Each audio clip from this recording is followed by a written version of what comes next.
여러분, 현대 기아 자동차의 해외 공장들이 지금 연일 문을 닫고 있습니다. 그도 그럴 것이 유럽의 빅4라고 이야기하는 자동차 기업들 2주 동안 다 문을 닫는다고 이야기하죠. 코로나19 팬데믹 때문에 그렇죠. 아예 원천 차단을 하겠다는 거예요. 그 중에서도 르노 자동차 같은 경우는 어때요? 2주가 아니라 무기한이에요. 무기한 샷다운 하겠다. 이렇게까지 나오고 있을 정도입니다. 당연히 현대자동차도 지금 그럴 수밖에 없습니다. 왜냐하면 유럽이 전부 생산 공장을 문을 닫고 있는 차에 우리만 공장 열겠다. 그렇게 할 수도 없는 상황이죠. 각국에서 국가에서 아니 자동차 이렇게 하면 안 된다. 공장 돌리면 안 된다. 여기서 만약에 코로나19가 확대되면 어떡하나. 이런 이야기가 계속 나왔거든요. 실제 메르세데스 벤츠, BMW, 포드, 제너럴 모터스까지 지금 줄줄이 문을 닫았어요. 그에 따라서 현대 기아 자동차도 문을 닫고요. 19일 날 어제죠. 체코에 있는 노쇼비체 공장, 그 다음에 기아차의 슬로바키아 질리나 공장, 여기도 마찬가지 23일부터 다음 달 3일까지 2주간 중단을 합니다. 예.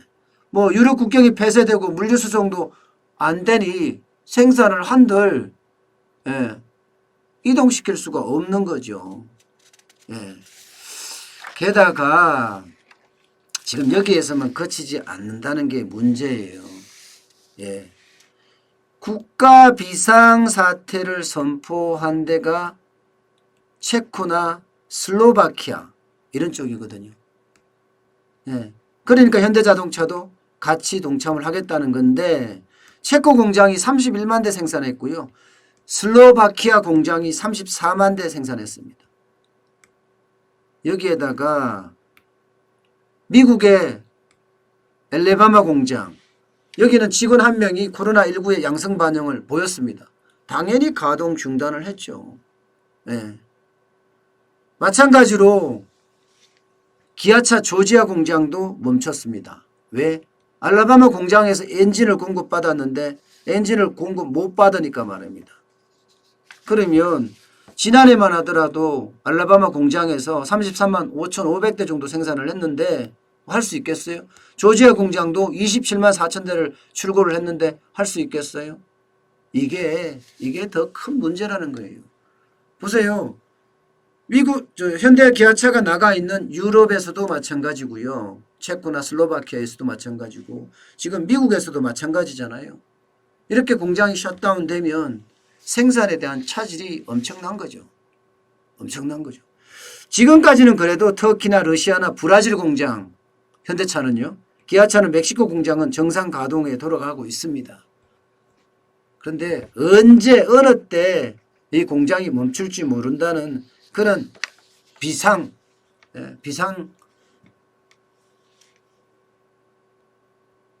휩싸여 있죠. 예, 그만큼 지금 전 세계 공장 자체가 셧다운되는 판이기 때문에 현대 기아차에게도 굉장히 어려움이 앞으로 좀 더 심각하게 되지 않을까 그렇게 예상이 됩니다.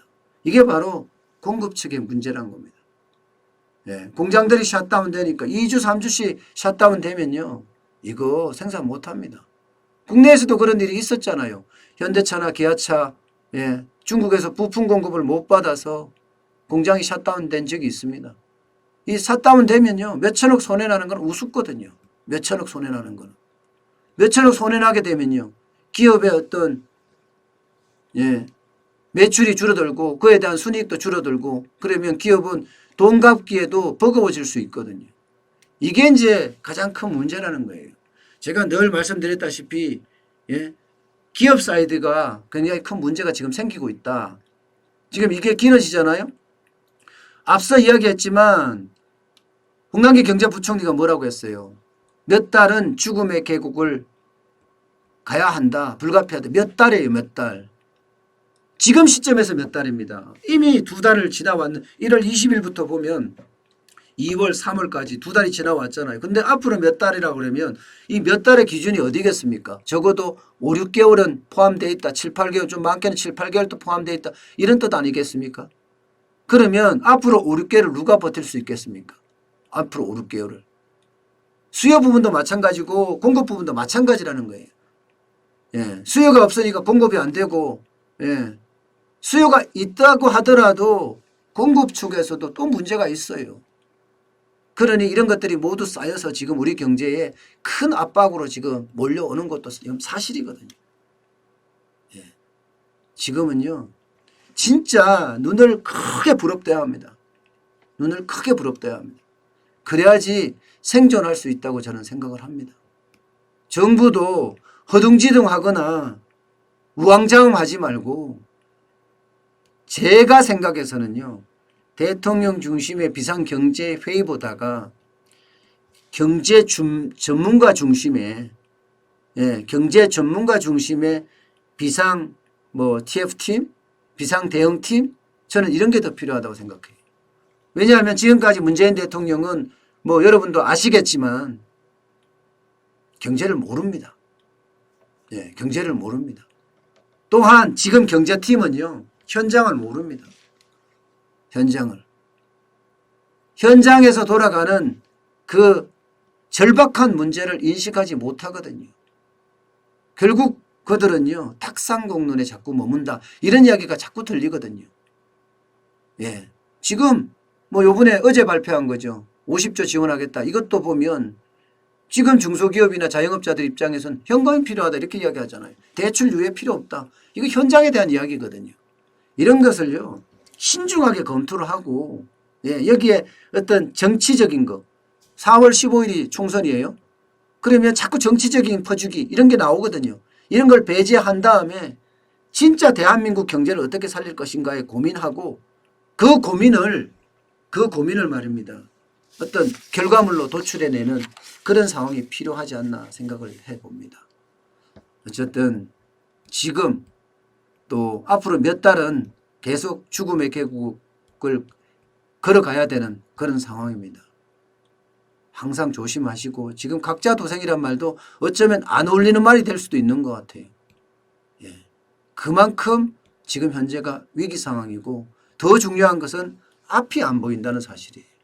이게 불확실성이라는 것은 진짜 무섭거든요. 앞이 보인다고 생각하면 내가 돈을 빌리든 아니면 집을 팔든 준비를 해서 그 앞이 보이는 거에 대하여 미리 투자해서 더 상승 효과를 노릴 수가 있는데 앞이 보이지 않으니까 이게 내가 돈을 준비해서 투자 준비를 해야 되는지 아니면은 그냥 이대로 가만히 있어야 되는지 그것도 아니면 접어야 되는지 모르겠어요. 그만큼 불확실성이 커지고 있으니까 여러분들도 이 불확실성에 어떻게 대비할 것인가 이것은요. 귀를 기울이는 것 그리고 내 스스로 판단하는 것 이게 굉장히 중요합니다. 그런 측면에서 보면 정환전 TV 열심히 봐주는 것도 여러분에게 많은 도움을 드리지 않을까 저는 생각을 합니다.